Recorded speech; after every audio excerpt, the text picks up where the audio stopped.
We would like to thank Master the Possibilities Education Program and On Top of the World Management for providing the Circle Square Cultural Center tonight. Please take a moment now to silence your cell phones, and if you are looking, the restrooms are behind you in the lobby. My name is Susie Heimbachel, and I'm the Voter Services Chair for the Marion County League of Women Voters. The League of Women Voters is a non-partisan organization founded in 1920 by men and women who believed that everyone had the right to vote. The vision of the Marion County League is to grow a community of informed voters. The mission of the Marion County League is to encourage informed and active participation in government, work to increase understanding of major public policy issues, and influence public policy through education and advocacy. Tonight's event will include 3 types of questions. The first 2 questions for each candidate will be what we like to call a forum type question, in which the moderator will pose a question to the candidates and they will have 2 minutes to answer without the opportunity from their opponent for a rebuttal. We will then move into the debate section of the event tonight, in which each candidate alternatively will be given 2 questions. Their initial response time will be 4 minutes, and their opponent will then be given 1.5 minutes for rebuttal, and then the original candidate will then be given 30 seconds for a final response. To finish up the evening, the candidates will have an opportunity to ask one another a question, and each will have 4 minutes to respond to that. In preparation for tonight, our committee asked each candidate to identify 3 subject areas they believe are important to the community and to voters. The questions tonight have been prepared based on both candidates' submissions. We are pleased that you're with us tonight, and we encourage you to attend our future events on the pros and cons of the proposed constitutional amendments and ballot initiatives that will appear on the ballot in November. Please pick up a brochure on the back table for the dates and times for all of our upcoming events. You can also like us on Facebook, follow us on Twitter for current events and updates as well. And there is also membership information in the back. We would welcome your membership if you're interested, and we would welcome your participation in making democracy work here in Marion County. Our moderator for tonight's event is Kevin Christian. For 13 years, Kevin Christian has served as the face and voice of Marion County Public Schools as its public relations officer. A former TV news anchor and reporter, Kevin graduated from Lee University and earned his master's degree in broadcast journalism from the University of Miami. 2 years ago, Kevin achieved APR status, or accreditation in public relations, and just 1 week ago today, he earned his CPRC credential, which stands for Certified Public Relations Counselor. It is the highest credential possible for any PR professional, and he is one of less than 90 people with this achievement. Kevin is also the music pastor at Wings of Faith Fellowship, and he volunteers his time at community events like this one tonight. Please join us in welcoming Kevin Christian.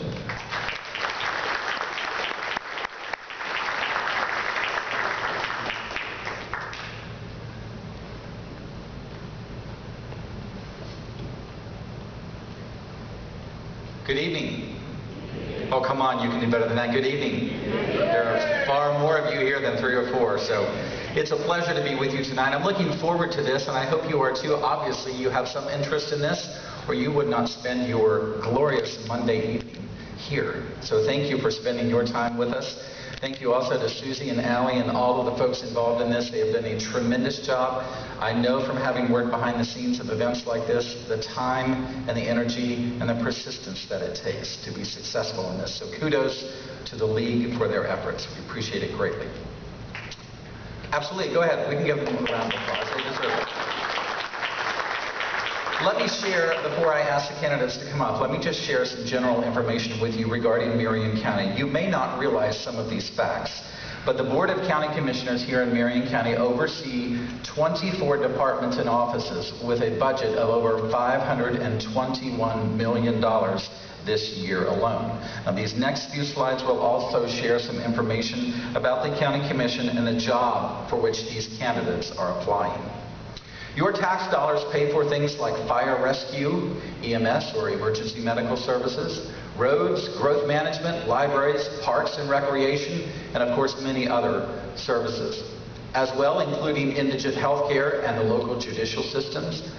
And these dollars and these amounts of money also pay for 5 constitutional officers and their operations. They include the sheriff's office, clerk of the court, the property appraiser, the supervisor of elections, and of course all of our favorite, the tax collector's office. Marion County has about 337,000 people, the majority of whom live in the unincorporated parts of the county's 1,584 square miles. Now, ladies and gentlemen, that is bigger than the state of Rhode Island. Anybody here from Rhode Island? We're bigger than that state. Of course, there are 5 municipalities within our county. They include Ocala, Bellevue, Denellen, McIntosh, and Reddick. Marion County's governance is by a 5-member board of county commissioners elected to 4-year terms. Candidates are voted on countywide, and a candidate does not have to live in the district for which they are running for office. However, they must live in that district once they have been elected to serve the people. The mission statement of the Marion County Commission website says, Marion County provides professional and resourceful public services for our citizens through strategic planning and cost-effective implementation of county initiatives, generating positive results that set the standard for quality local government. And that's why we're here tonight, for quality local government. This time I'd like to welcome both candidates, at least in person here, for tonight's presentation. Our District 4 candidates, Glenn Fiorello and Carl Zalek. And of course, the write-in candidate, Chris Turner, is not with us this evening. Now, let me explain something first of all. Florida is a closed primary state. And you may say, well, what does that mean? Well, that means that in Florida, voters may only vote for candidates in their respective party during primary elections. Republicans vote for Republicans, Democrats vote for Democrats. If a primary election features candidates from only one party, then that party's primary then becomes open to voters from all parties. However, in the District 4 seat, the candidates this year, there is a write-in candidate. And of course, that means that when a write-in candidate surfaces, it creates an opponent closing the primary once again. So what this all means is, if you're a Democrat, then you have to change parties to vote in this primary election. And then if you want to go back to being a Democrat, then you have to change your party affiliation again before the general election in November. A little confusing, but that's a big option here in the state of Florida that causes happiness on some parts and a lot of strife on other parts. If you want more detailed information about this and other voting issues in terms of the technical aspects, you can always visit the Supervisor of Elections website here in Marion County, that is votemarion.com. Okay, again, some background on the job that these gentlemen are running for. The county commissioners' salaries are based on a formula related to changes in population. In other words, the more population you have in a county, the higher the salary. The current compensation package is just about $103,000. Of course, that includes the salary plus the benefits. Marion County, here, we have a per capita income in comparison of $21,000, just under $21,200.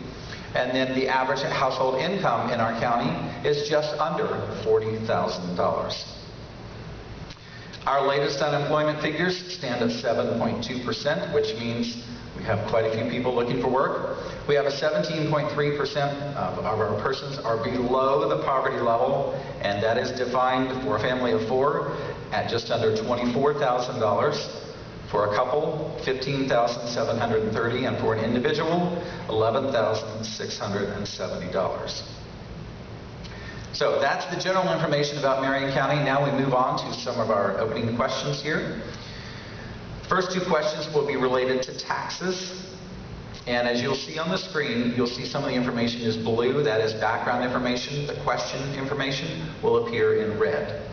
So in November 2012, 61% of voters in Marion County and 61% of voters statewide approved a constitutional amendment to allow an additional homestead exemption to the property taxes of low-income seniors.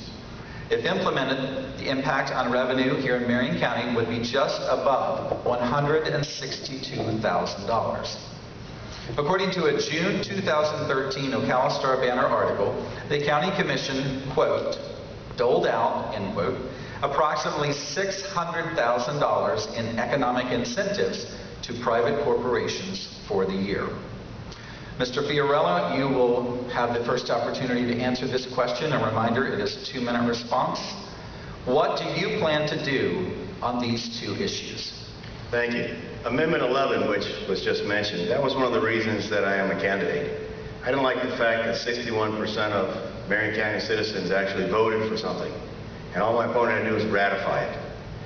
Now, I'm not saying he didn't like senior citizens, but the senior citizens that were involved were roughly $160,000 worth of tax credits. 61% of the citizens of Marion County that voted colored in a little black dot and voted in favor of that. And I believe the sacredness of the ballot is high priority. A lot of men and women lost their lives defending the rights that you and I can go vote. And that's really what got me started, that question right there.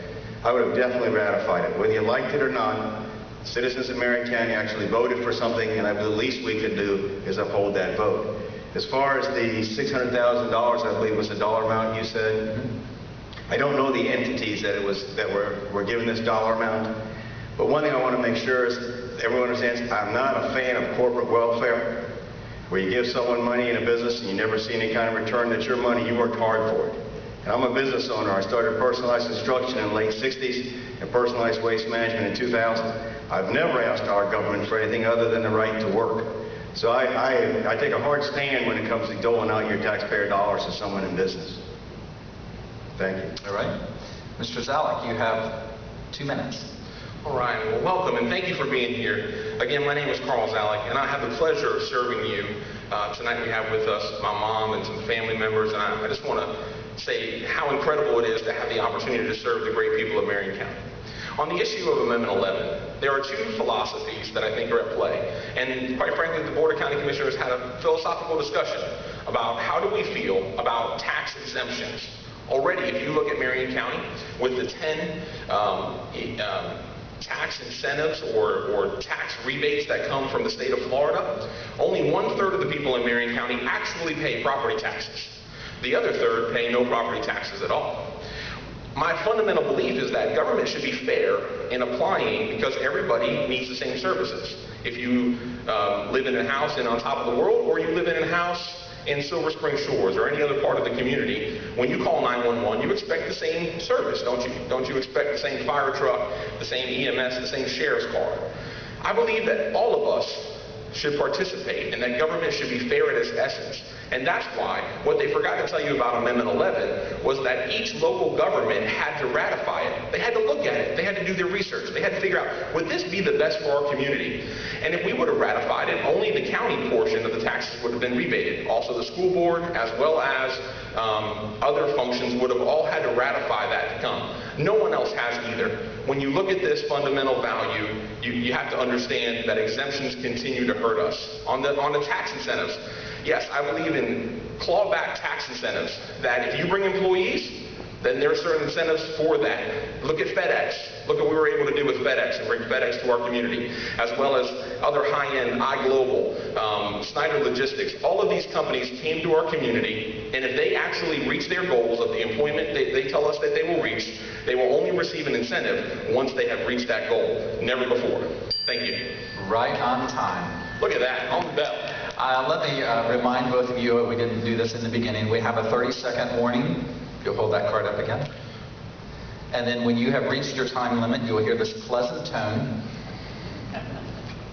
this pleasant tone. There you go. So those of you in the audience also know that the time is up. And gentlemen, you've been very good in the other events that I've been with you, so I'll ask you to abide by the time frame as well. If you don't, I'm going to jump in and say your time is up. Sorry, we're moving on. So, all right, speaking of moving on, we will move on to forum question 2. Again, this is a 2-minute response time with no rebuttal. According to a February 2014 report from the Florida Office of Economic and Demographic Research, Marion County falls below the state average in these areas: average annual wage, per capita personal income, household income, percentage of high school graduates, and percentage of college graduates. In the same report, we also exceed the state average in persons in poverty, crime rate, and of course that's measured per 100,000 people, and admission to prison, which is also measured per 100,000 people. Mr. Zalek, this question goes to you first. You have 2 minutes. What is your vision to improve this situation? Thank you so much. First of all, I believe as a county commissioner, you must have the bedrock. I'm running on 3 things. First of all, it's faith, family, and solutions. I believe those 3 things are the center core of our community. I believe when you're a person of faith, you have a principle-centered guidance that helps you in every decision that you make in life and family and all of that. The second thing is you'll never hear anyone say anything negative about the families of Marion County. Why? Because one of the things that we do the very best is have great families. You talk to people and they say, well, what makes Marion County great? They'll always tell you it's the family. And I believe, as a county commissioner, the best thing that I can do is support that family and that opportunity. I want my young child that's sitting in the front row here, I want him to have as much opportunity as anyone in the world. You realize that Marion County is a great place when you sign up to 6 to 9 Division I scholarships for athletes. Or we had 3 Olympians in the recent Olympics. Those make me understand how great the opportunity is that you can do anything you want to do for Marion County. And for my mom and dad, as they grow into their retirement years, I want them to have a quality of life that is second to none. But that's about opportunity, isn't it? It's about allowing the private sector to work and getting government out of people's way, reducing regulations, and allowing the private sector to drive our market to the success that we all know it can be. You look at I-75 and you know Marion County is positioned for success, and that's why we've been able to recruit the companies we have, is because of that success. Solving problems, continuing to have solutions, and one of the spearheaded things I was able to do in the last 2 years was also bring compressed natural gas to our community so that we're investing in American fuel and not foreign fuel, and we're investing in American jobs. Thank you. All right, we'll move on. Mr. Fiorello, you have 2 minutes for your response. Would you mind repeating the question? I feel better if I heard it one more time. You don't need all those demographics again, do you? The statistics? Just the basic question itself. What is your vision to improve this situation? Crime was one of the things that was mentioned earlier. It was. Public safety to me is number 1. I think that's government's number 1 role. Police, fire service, ambulance rescue. I don't know how I put a price tag on your life when it comes to an ambulance or police or fire. But we're losing firefighters on a daily basis, and we're losing law enforcement on a daily basis. Do you know that your sheriff of Marion County, his wife, is an instructor at the police academy at community college that we have?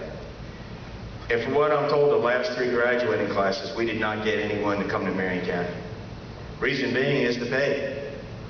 If you can go somewhere else and you're a graduate of the police academy and you can make $10,000 more per year in another area, where are you going to go? That's your career. That is your profession. Firefighters, the same thing. We have a fire college here in Marion County. And if I was an instructor there and I saw someone that I thought was the cream of the crop and I wanted that person, I said, why don't you come to work in Marion County? We've got a great position here for you. It's only 10 grand less than anywhere else. They're not going to come here. I'm afraid it's how do we build this back? We can accomplish the task of providing the proper salaries for our first responders by cutting out all the unnecessary waste that's spent in tax dollars. You can make that happen. $7 million one day was spent to buy someone's water utility, and that's a private sector business. We should even be involved in that. But had that money been earmarked for the proper thing, which is public safety, you could have kept these law enforcement, you could have kept the ambulance drivers, you could have kept the first responders in place without losing them, and still kept us in budget. And that's the type of thing Spirella wants to bring to the board. Thank you. All right, we move on to the next format of questions, which is our debate section. So the first respondent will have 4 minutes, the opponent will have 1.5 minutes, and then the first responder again will have 30 seconds for a final response, okay? Background on this. Marion County's millage rate is currently the 8th lowest in the state of Florida. It stands at 3.84%. Gas tax revenues used to pay for road maintenance continue to decrease as fuel efficiencies on vehicles increase. Of course, impact fees for infrastructure growth have been suspended for 4 years now. And Marion County currently has millions of dollars in infrastructure and other needs. Mr. Zalek, I will quote you here. This is from a July 12th story in the Ocala Star-Banner. You said, "I don't think there would be an appetite for a sales tax if we have to raise property taxes," end quote. So Mr. Zalek, I will ask you first, how do you plan to demonstrate that leadership is solving these tax issues? In regards to the road specifically? Mm-hmm. Okay. Yes, my position is, well, this whole sales tax issue started about 1.5 years ago, and the Board of County Commissioners, as its current chairman, I was tasked with getting together with leaders around Marion County and looking at ways that we could fund these very things. How do we fund our sheriff, our firefighter? How do we do those things going into the future? As you all know, by state law, sales tax cannot be used for personnel. It can simply be used for capital, whether that's a fire truck or a sheriff's vehicle or a building or IT infrastructure. It can't be used for the people on the ground. And through the discussions with the sheriff and the delivery of his 5-year plan, we realized that he wants a substantial increase in deputies and corrections officers. So in order to fund those two things, we would have to look at, or what the proposal has been, is to look at a sales tax putting that on the ballot, along with having to raise the millage rate. And I just find that not to be a solution. People that I talk to don't want any of that, don't want their property taxes increased. And so when you look at these pieces, how do we justify it? I mean, there are national surveys going around trying to understand what the right way to fund our roads into the future. No one's got the exact plan. The government, the federal government has been looking at different toll roads and all of these different options. And we've been sitting down and talking about it and debating it, but there's no quick fix. The reality is at some point we may decide to put, I think, an infrastructure sales tax, because the results we've been getting for our community is I would rather see a sales tax where everybody pays and to fix our road infrastructure versus increased property taxes. So I think as we look at this issue down the road, those are going to be some of the options laid out. And quite frankly, I think it's the best when the voters get to tell us what they want. At the end of the day, they would decide whether they wanted to fund this issue or not. And quite frankly, I think that's where you're going to see the real results.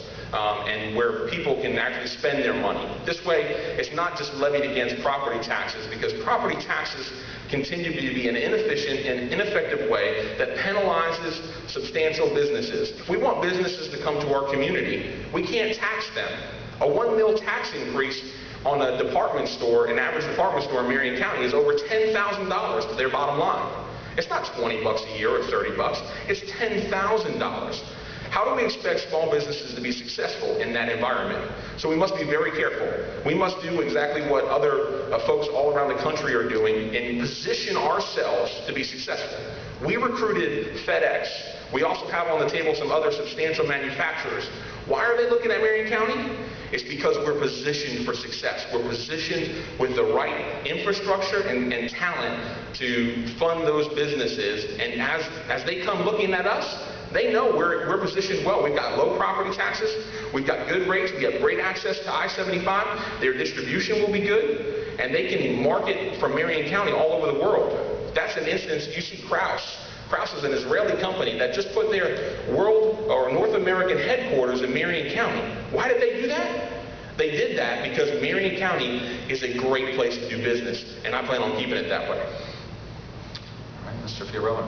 I believe it's all about two things: listening and leadership. Amendment 11, I'm going to go back to that one. 61% of us voted for it, wasn't listened to. Now we've got an opportunity to put it on the ballot. Should have been on the August 26th ballot, a 1-cent sales tax, which I would have liked to have seen for law enforcement, ambulance, and fire rescue, what I alluded to earlier. and the other was for roads. My opponent, the day before the cutoff date was to basically get everything prepared so it can go on the ballot, asked the county administrator, how many more days do we have to wrap this up? He said 1 day. Lack of leadership. That should have been on the ballot for you and me. Have our voice heard whether or not we want to impose that 1 cent sales tax. That's gone. If at all it's put on the ballot, it's going to be put on the November ballot, and she will fail. It will fail. Hands down, because the school board also has an item on there for a tax. I think we missed the vote. It should have been the August 26th ballot. I don't want to see any more tax burden placed on those of us who own homes. This would have been an opportunity to spread that tax burden, but more importantly, it's an opportunity lost because we're not going to have the opportunity to vote on it on August 26th. I would have pushed to make sure it was on the ballot. Mr. Zalek, you have 30 seconds. Yeah, as you can tell, my opponent loves every kind of tax. If you look back at his record as a county commissioner from 1988 through 1992, he increased your property taxes every single year. First year, 17.86%. Second year, double digits, 18%, and so on. I think the total combined value in the general fund was over 40% by the time Mr. Fiorello was done. Don't you think that's the reason he lost his next primary? 30 seconds. Absolutely. Thank you very much, Mr. Zalek. I'm going to take I need a point of clarification here because I want to make sure that I understood you correctly or not correctly, Mr. Yes, Zalek. sir. And I want to take a moderator's prerogative, if you will.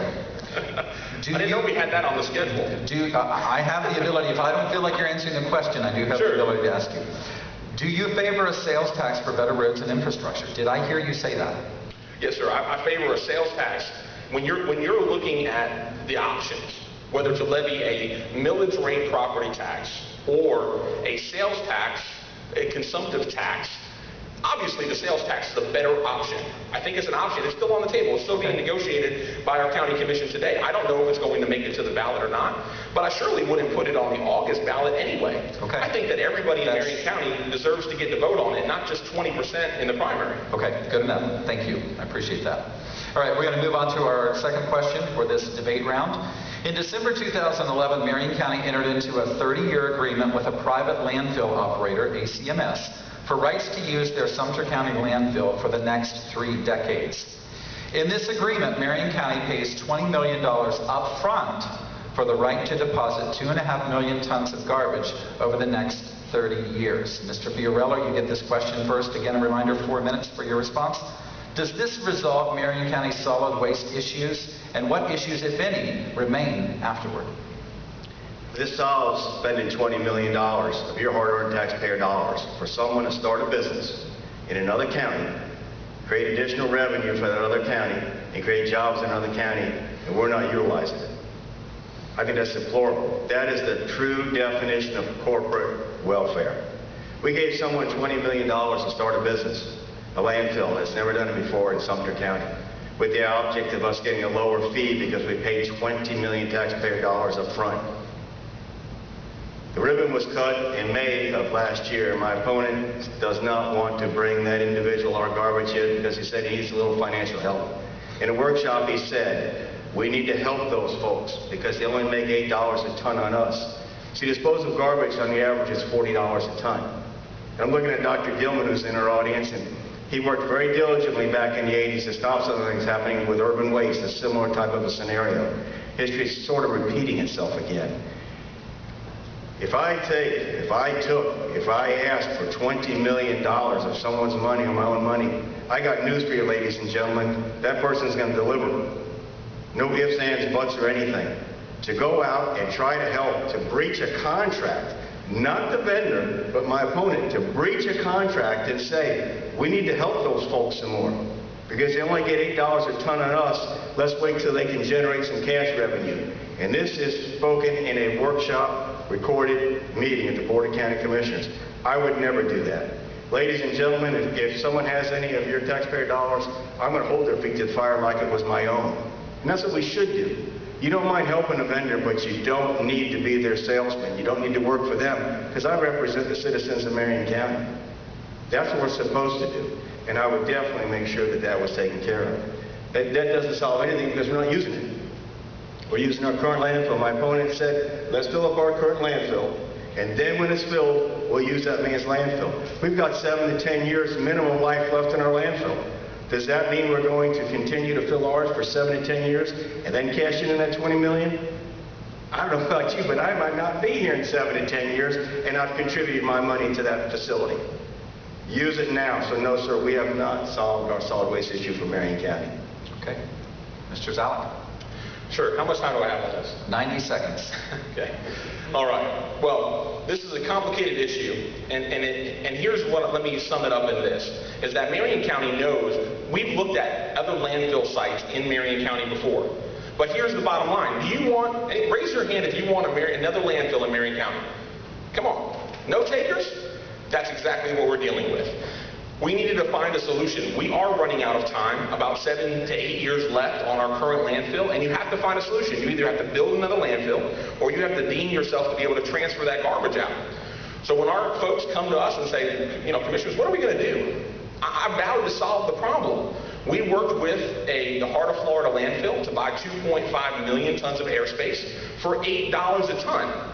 Do you know how much the city of Ocala pays today to ship their garbage from Ocala to Valdosta, Georgia? They pay $43 and change per ton to ship it. We have locked in $8 per ton for the next 30 years. That's going to be a savings to our taxpayers of over $65 million in today's dollars alone, never mind inflation and all the other stuff. We made the right deal, and we'll continue to make sure that we provide the best and the most tax relief to Marion County citizens as we can. Mr. Fiorello, you have 30 seconds.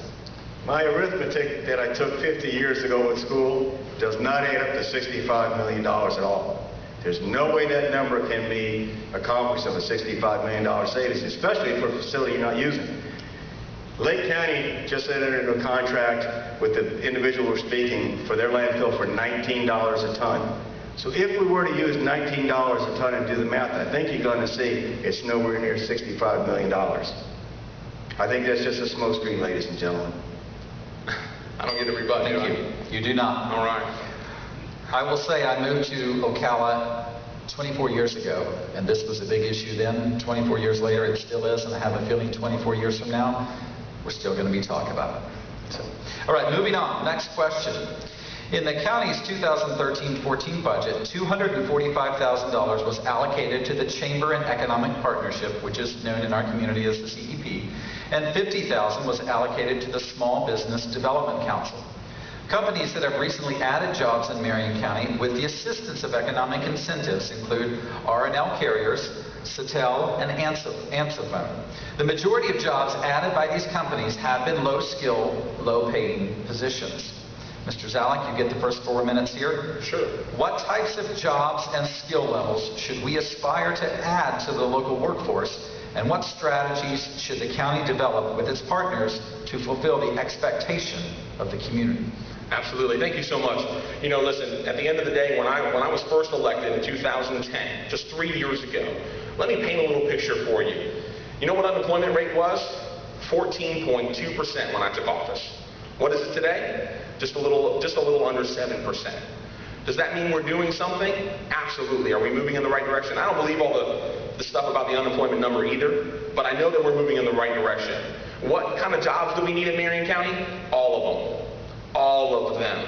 High tech, low tech, whatever we can put our hands on that our people are willing to go to work, that's the job we need. Okay? The FedEx is an incredible job, incredible jobs for folks.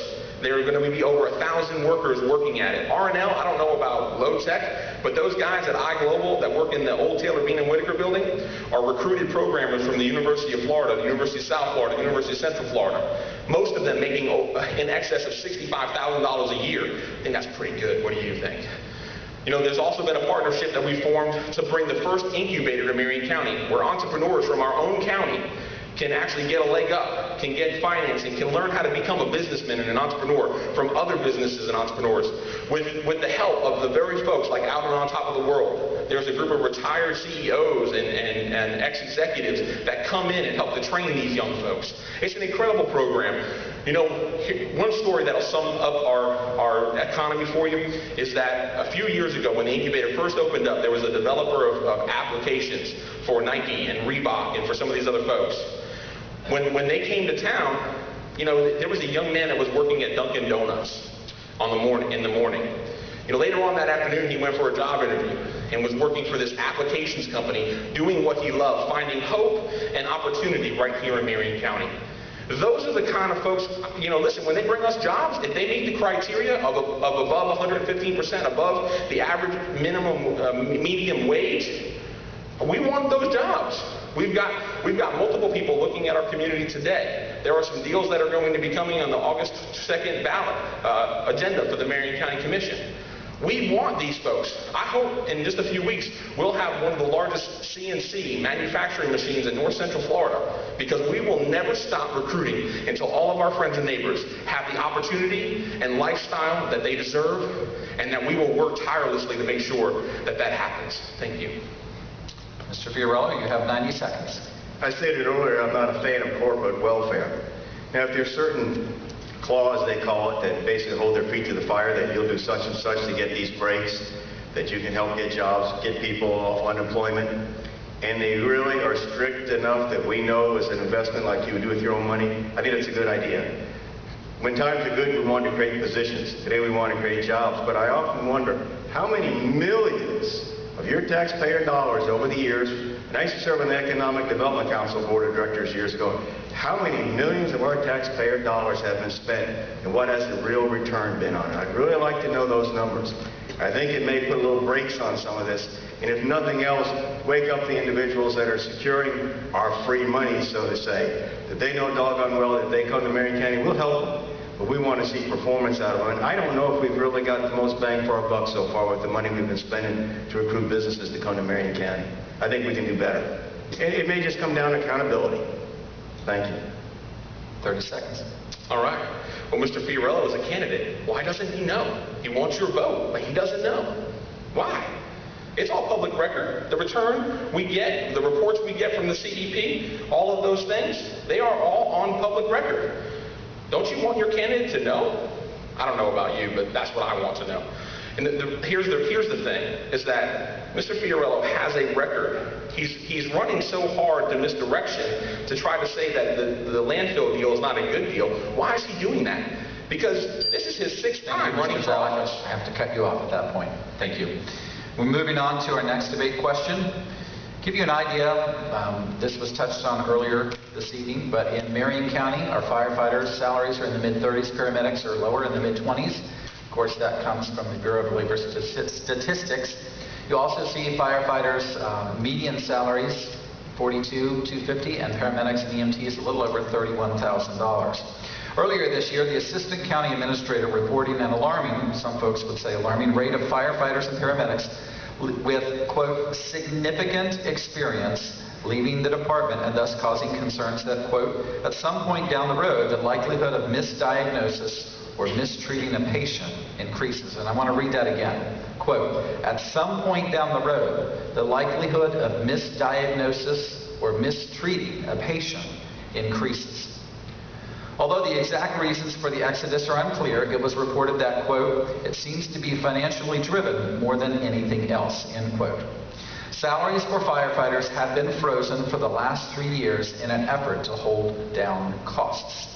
Mr. Fiorello, what actions do you propose to retain these employees and their young families who work right here in Marion County? Public safety, as I stated earlier, to me is number one. Those items that were just mentioned, those positions are all public safety. A firefighter, law enforcement, ambulance. God forbid you ever need them, but I want to make sure that they're there and properly trained to take care of you. As I stated earlier with the fire college, if you saw an individual that you thought he or she would make a good employee for Marion County, and they said, well, for 10 grand less, whatever, I'm going somewhere else. You've got to give them a decent salary. My fear is that, and I'll show you how we can do that without raising taxes. You cut the wasteful spending. $7 million in one afternoon to buy someone's water utility, because in the last meeting we had, you said the fellow was fixing to retire anyhow, so they bought it. I'll be 65 in a couple of months. I wonder if I can get new tires for my truck. Seriously. What do I get? We don't get anything. I'm afraid that when the good employees leave Marion County, what are we going to replace them with?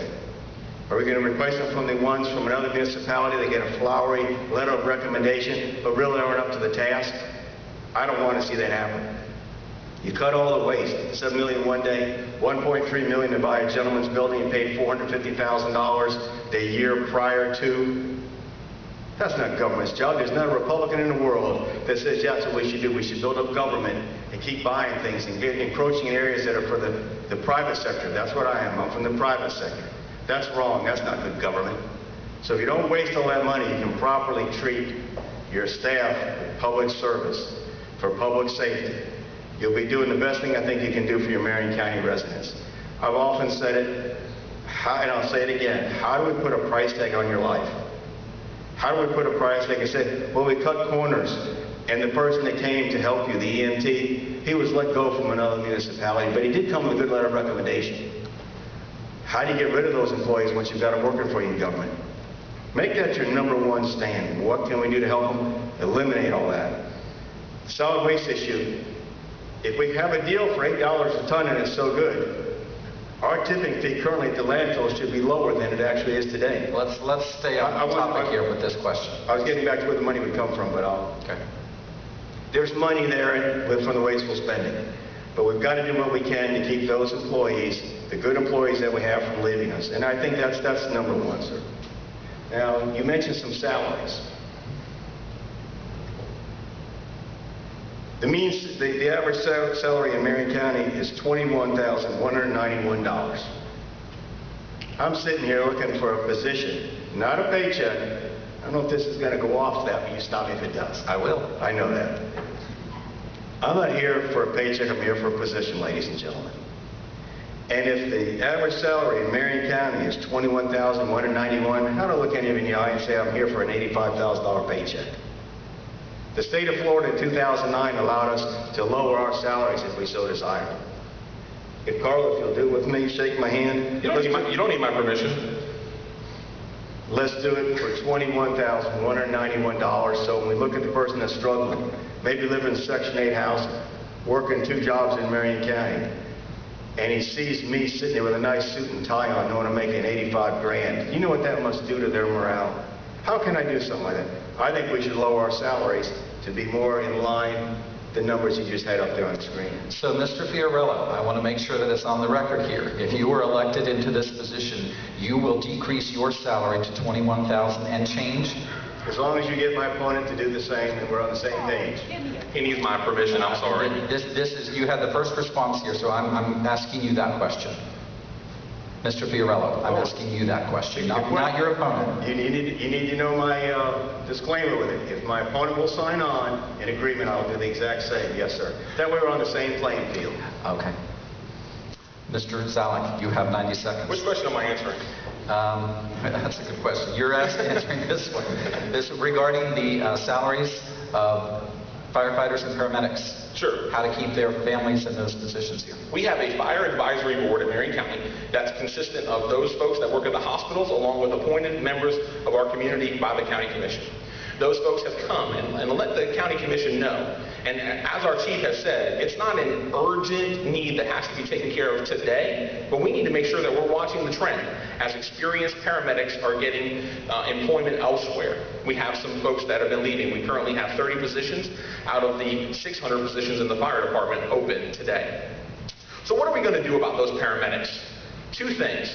Is that we're going to continue to recruit. We used to have a program in place when we were recruiting a lot of employees at the local fire college and at the local community college to recruit local folks, because we know that if we can hire local qualified people, that they'll stay in Marion County. This is where their family is. This is where their heart is, and this is where they love to be.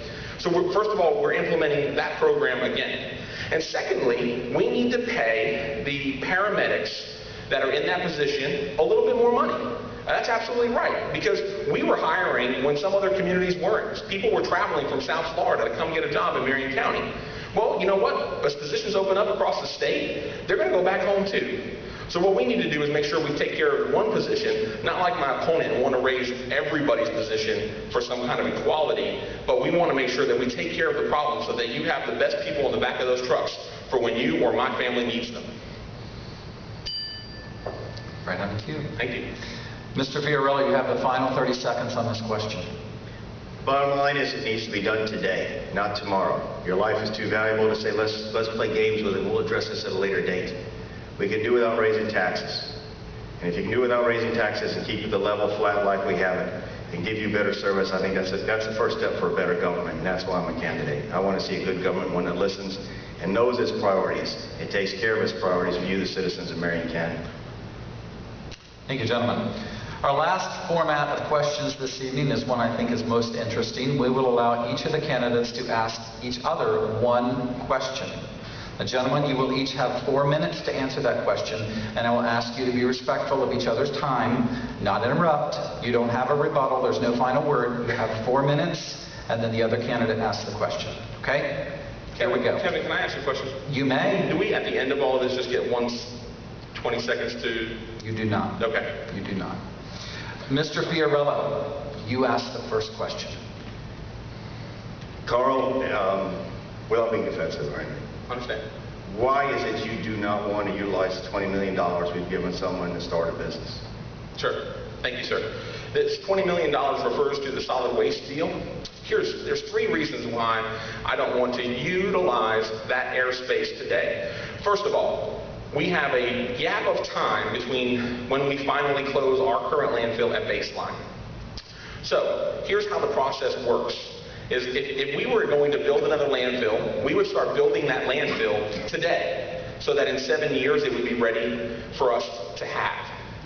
Basically, that's the same principle we're using. If we were to, at $42 a ton, if we were to close down our baseline landfill today, I think it's like $15 to $18 million of airspace the citizens have already paid for at baseline that they would not get to utilize. So first of all, I want the taxpayers to get all of the utilization that they've already spent their money on. The second thing is that if you close the landfill down today and don't put it in final closure by DEP regulations, then you have to pay upwards of about $700,000 a year recurring to keep that landfill maintained. Whereas if you put it in final closure, it only costs about $200,000. So it's about a difference between my opponent and my plan of about $500,000. Again, I want that to go to the taxpayers. Why would I spend that money today? And why would I run? I mean, Mr. Fiorello is supposed to be from the private sector. Why would I run 2 operations, one taking some garbage down to Sumter County and one keeping some garbage at baseline? Does that make any sense to you? The most fiscally responsible action is to utilize the citizens' landfill at baseline and then put the next 20 years worth of landfill space down in Sumter County. That is the most efficient and effective way that we can do that. And let me tell you something else, if I may. This decision wasn't made by Carl Zalek alone. This took debate, thousands of pages of research and reading to come up with the plan, and was supported by every one of the county commissioners, 5-0. You know what it takes to get that kind of consensus? A great plan for Marion County, fiscally conservative, utilizing the resources to their maximum capability. That's why we did it, and that's why I stand by it. Thank you so much. All right. Mr. Zalek, your question to Mr. Fiorello. Sure. Mr. Fiorello, you continue to say that you could have used the $5 million for the utility company, the $1 million for the utility building, as you could take that money and transfer it to law enforcement, when you full well know, my football coach used to call it misdirection. When you full know that an enterprise fund, by law, cannot take money and utilize it in the general fund. Matter of fact, you ran one of our enterprise funds, the building department, and somehow you continue to lie to people. Why do you do that? So now I'm a liar. Yes, sir. It's a philosophy, ladies and gentlemen. Government has no right whatsoever being involved in the private sector utility business. None whatsoever. It's a philosophy of buying a building to house a utility department. No rhyme or reason to do that. We don't do that in government. Buying businesses like that. And yes, I did run the Marion County Building Department. I've owned 2 businesses, personal instruction, personalized waste management. When I sold one of them, they had an opening for someone to manage the Marion County Building Department, which is fee generated, as Mr. Zalek basically alluded to. That department was in the red, which means it was losing money. That department was basically echoed for me, get rid of everybody. I kept those employees with the proper leadership, putting on 2 more people, lowering the fees, we turned it around into the black. So yes, I do understand business very, very well. Are you going to answer the question? I do understand business, and I also understand being polite very well. Okay. It's all about a philosophy. Do you really know how to run a business? Have you ever really owned a business? And how does that carry over into being a conservative Republican? I would that's the key issue right here. Do you have the ability to say no to individuals with what I would call big business politics at its greatest? Do you have the ability to turn a deaf ear to big business politics at its greatest? And yes, I do, because you're the big business that I represent, those of you in this audience. That's wrong to be buying businesses like that. I would never subscribe to that. This shows a philosophy. Why would you ever do something like that? Why would you buy a business that's failing? No, I wouldn't say failing, but really maybe not up to speed. No, you don't. And I'm afraid that mentality, that philosophy carries over in all the expenditures that takes place on a daily basis in local government. It's all about a philosophy of who do I work for? I would be working for you. Remember, I'm going to jump now. Amendment 21, when you think you know more than the people you represent, you've got a problem. And I think the people we represent would definitely say, don't take my hard-earned taxpayers' dollars and ever spend it on frivolous projects. That's what this is all about. Excuse me, eliminating the waste and targeting your tax dollars to where they do the most bang for the buck. Being prudent with that money like it was your own. And that's what Fiorello brings to the table. That's why I'm here, ladies and gentlemen. But there's a gentleman in the audience I saw earlier today, and he said, why would someone at your age want to do this? I'm ready to retire, but I want a good government. I want a government that's respectful. I want a government that has integrity. I don't want a government that we can trust again. And that's why I'm here, ladies and gentlemen. I'm going to do it through building consensus with other commissioners, getting them on board and listening to what he or she has to say. And there probably won't be a lot of 5-0 votes. There'll probably be a lot of 3-2 votes. By little, I think you'll be able to see your local government turn around. And as one of y'all said earlier, it starts at the local level. Yes, it does, ladies and gentlemen. And I think we can, as someone else told me years ago, define our expectations. My expectation is for good government, and that's what I'm going to try to bring to the Board of County Commissioners. All right, gentlemen, thank you for your time tonight, but I also want to say thank you for running. Thank you, Kevin. It is not an easy task. That's why most people never even consider it. And I believe that every person in this office or in this audience this evening can at least appreciate the fact that you both have put yourselves out there. And we appreciate that very much. Thank you. Ladies and gentlemen, before we dismiss, I do have a couple of things to share with you. First of all, please remember to vote. That's why we're here tonight. Vote. Early voting takes place August 16th through the 23rd, and then of course August 26th is Election Day. And then also some reminders. We encourage you to pick up a brochure for dates and times of future forums for school board races and additional county commission candidates, and also for opportunities to hear both sides of issues for upcoming ballot questions. Those are those long, hard to understand things that are on the ballot, so they're going to explain those to you as well. We encourage you to like the League of Women Voters on Facebook and also on Twitter at #LWVMC, which is League of Women Voters Marion County. You can get updates on all of the forum events on those social media website or sites. And then also I want to say thank you again to both candidates here this evening for participating in tonight's forum, but most importantly for you being here, because if you weren't here, there would be no reason for either of them to be up here or for me to be up here. So thank you for your time. Good night. God bless. And be careful.